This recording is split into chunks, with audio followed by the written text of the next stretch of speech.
Selamat sore, salam sejahtera untuk kita semua. Terima kasih atas waktu dan kesempatan yang diberikan kepada kami dari tim Pro SMA Katolik Baleri Muda. Yang saya hormati Bapak Ibu Dewan Juri, yang saya kasihi rekan berpikir kami dari tim Kontra, singkatnya para hadirin yang menyaksikan perlombaan ini. Perkenalkan, saya Putri Aziz sebagai pembicara pertama, pembicara kedua Tiara Emo, pembicara ketiga Putri Raju. Baleribu, impianku, baleribu, kebanggaanku. Ku yakin hari ini kami bisa. Baleribu, yes! Mesti kita saat ini pembelajaran daring menjadi solusi terbaik dalam mencegah penularan COVID-19 di kalangan pendidik dan peserta didik. Dari segi atas, saya mengambil 3 variabel. Yang pertama, pembelajaran daring. Pembelajaran daring merupakan proses pembelajaran yang dilakukan atau dilaksanakan secara virtual tanpa tatap muka dengan menggunakan aplikasi-aplikasi.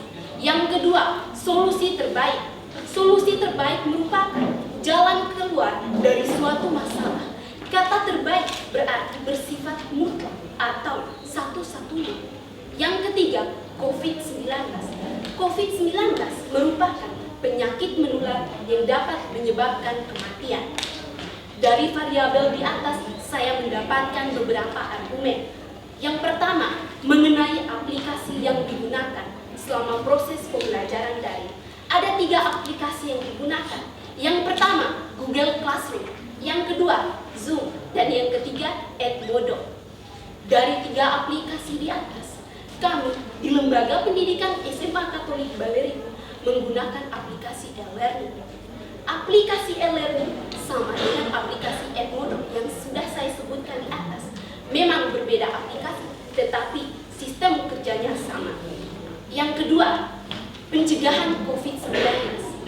Agar virus COVID-19 ini tidak menyebar di lingkungan pendidikan seperti sekolah, Menteri Pendidikan dan Kebudayaan Republik Indonesia telah menetapkan pembelajaran secara online bagi guru dan siswa. Penetapan ini disampaikan dalam Surat Edaran Nomor 36962-MPK.A-HK-2020 tentang pembelajaran secara daring dan bekerja dari rumah dalam rangka pencegahan penyebaran penyakit virus COVID-19. Secara umum, konsep pembelajaran yang disampaikan dalam surat edaran tersebut memang sudah sesuai dengan umum pembelajaran jarak jauh. Ketentuan tersebut disampaikan dalam pasal 31 ayat 1, 2, dan 3 dalam Undang-Undang Republik Indonesia Nomor 20 Tahun 2003 tentang Sistem Pendidikan Nasional. Pada pasal 31 ayat 1 menyebutkan bahwa pendidikan jarak jauh dapat diselenggarakan pada semua jalur, jenjang, dan jenis pendidikan. Berdasarkan pasal ini, maka pembelajaran online memang dapat dilaksanakan pada semua jenjang pendidikan, mulai dari SD, SMP, SMA, hingga perguruan tinggi. Berdasarkan pasal tersebut, Bapak Ibu Dewan Juri yang saya hormati, pembelajaran online sebagai alternatif untuk pembelajaran yang relevan. Dengan pembelajaran online, tidak ada kontak langsung antara guru dan siswa. Dengan demikian, penyebaran virus COVID-19 dapat dicegah. Selain itu, ditinjau dari standar proses, pembelajaran daring ini juga sesuai dengan salah satu prinsip pembelajaran dalam peraturan Menteri Pendidikan dan Kebudayaan Permendikbud Nomor 22 Tahun 2016 tentang standar proses pendidikan dasar dan menengah. Dalam pernyataan tersebut, Bapak Ibu Dewan Juri yang saya hormati menyatakan bahwa salah satu prinsip pembelajaran adalah pemanfaatan teknologi informasi dan komunikasi untuk meningkatkan efisiensi dan efektivitas pembelajaran. Berdasarkan prinsip ini jelas waktu habis. Kita berikan aplaus yang meriah untuk pembicara pertama dari tim Pro. Terima kasih atas waktu dan kesempatan yang telah diberikan kepada saya. Saya selaku pembicara kedua dari tim Pro pada kesempatan ini akan mempertegas argumen dari rekan tim saya pembicara satu dan menambahkan beberapa argumen untuk menguatkan tim kami. Virus COVID-19 disebabkan oleh kontak erat atau interaksi yang intens antar individu. COVID-19 sendiri adalah penyakit yang menyerang saluran pernapasan manusia yang dapat menyebabkan kematian. COVID-19 menyerang berbagai umur, seperti bayi, balita, anak-anak, remaja, dewasa, dan lansia. Usia yang paling rentan tertular COVID-19 adalah bayi dan lansia. Mengapa saya mengatakan bahwa usia yang paling rentan tertular virus COVID-19 adalah kaum lansia dan bayi? Karena kekebalan tubuh mereka yang sangat rendah sehingga mengakibatkan virus COVID-19 sangat rentan tertular ke dalam tubuh. Seperti data yang saya lansir dari detikhealth.com, Kamis 6 Agustus 2020, Badan WHO merilis di laman mereka bahwa virus COVID-19 dapat ditularkan melalui udara dan percikan droplet atau air liur. Saya mengatakan hal ini. Yang pertama, saya akan menjelaskan mengenai bahwa virus COVID-19 dapat tertular melalui udara. Menurut saya, bahwa ketika seseorang dalam perkumpulan berbicara, bernyanyi, bernapas, batuk, dari dalam mulut ia akan keluar partikel-partikel kecil yang ikut bertransformasi atau terbawa bersama udara yang akan tertular ke orang yang belum tertular virus COVID-19. Yang kedua, melalui interupsi. Maaf, materi yang Anda paparkan ini tidak sesuai dengan interupsi hanya boleh diberikan oleh pembicara kedua. Silakan dilanjutkan pembicara kedua tim Pro. Pembicara kedua tim Pro, silakan. Baik, yang kedua saya akan menjelaskan tentang percikan droplet atau air liur. Mengapa saya mengatakan ini?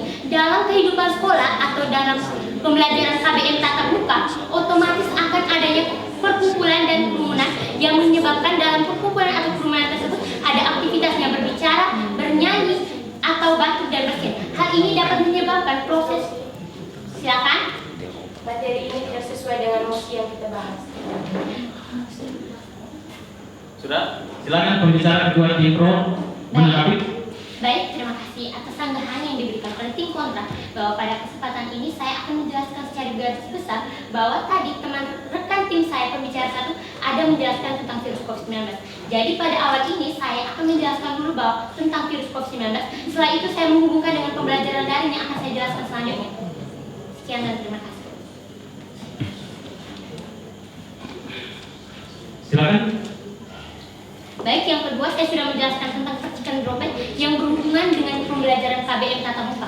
Hal ini menjadikan bahwa pembelajaran KBM tatap muka dalam masa pandemi coronavirus bukanlah solusi yang tepat dan humanis. Karena pada saat KBM tatap muka otomatis proses penularan virus COVID-19 sangat berjalan dengan cepat. Oleh sebab itu, pemerintah Kemendikbud mengeluarkan surat edaran nomor 4 tahun 2020 tentang pelaksanaan kebijakan pendidikan dalam masa darurat penyebaran virus COVID-19. Oleh sebab itu, pembelajaran daring sudah menjadi solusi yang tepat dalam hal ini karena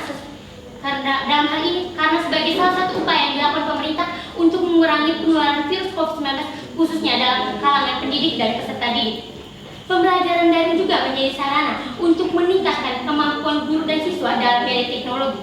Walaupun dalam masa pandemi ini, dunia pendidikan harus tetap berjalan agar keeksistensi lembaga sungguh benar ada dan tetap disadari keberadaannya oleh masyarakat.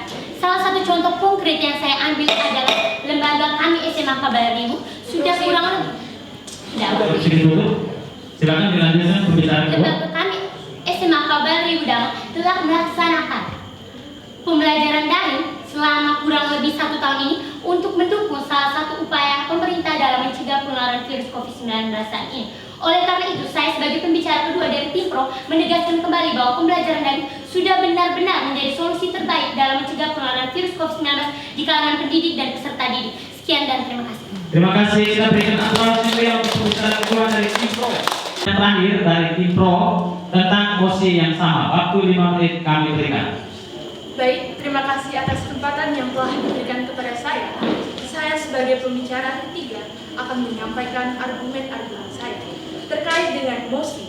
pembelajaran daring menjadi solusi terbaik dalam mencegah penularan COVID-19 di kalangan pendidik dan peserta didik. Dewan Juri yang terhormat, pandemi COVID-19 adalah peristiwa yang melanda global, yang mana dampaknya pada bidang ekonomi, pendidikan, sosial, dan interaksi. Yang kita fokuskan dalam hal ini adalah dunia pendidikan. Sudah tidak asing lagi, pendidikan sekarang bukan lagi secara tatap muka, tetapi sudah secara pembelajaran daring, yang mana sudah dibicarakan oleh rekan saya bahwa melalui surat edaran Mendikbud nomor 4 tahun 2020, pelaksanaan kebijakan pendidikan dalam masa darurat penyebaran virus COVID-19. Semua aktivitas pendidikan dilakukan melalui daring dan dalam jaringan dengan koneksi internet. Pembelajaran daring itu sendiri menjadi solusi terbaik untuk mencegah penularan COVID-19. Baik.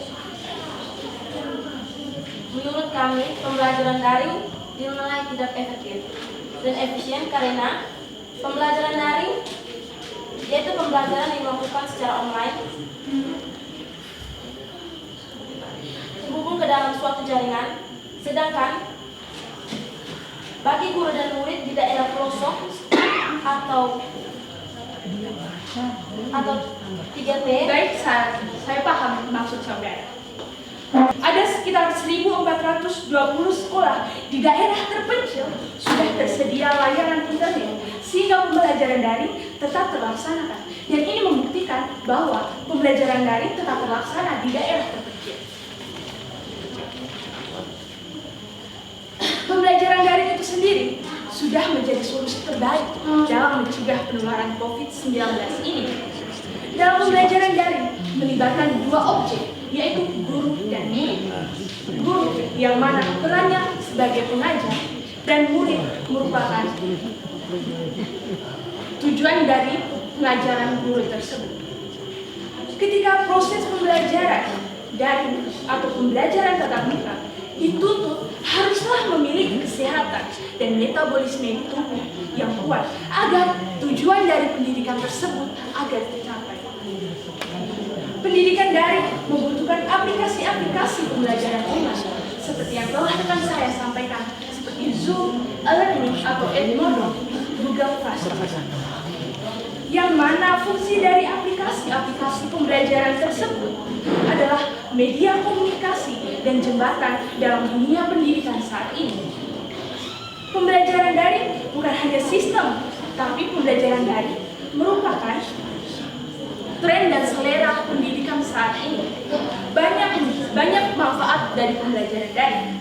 Yang pertama, kapasitas belajar dan mengajar yang lebih banyak. Yang kedua, menjaga perilaku disiplin. Yang ketiga, menjaga otak tetap berkembang. Dan keempat, pendidik dan peserta didik jadi nilai kurikulum. Waktu interupsi selesai. Silakan dilanjutkan pembicara 3 Cipro. Oleh karena itu, saya menekankan bahwa pembelajaran daring merupakan solusi yang sangat baik yang dilakukan ketika masa pandemi ini.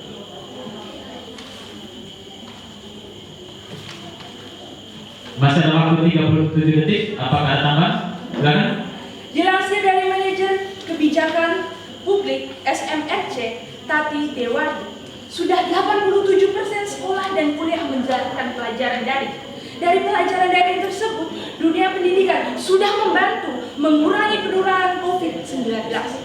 Dan dari MOS ini saya dapat menyimpulkan bahwa pembelajaran daring merupakan solusi yang terbaik dan dapat mengurangi penularan COVID-19 di kalangan peserta didik dan pendidik. Sekian dan terima kasih.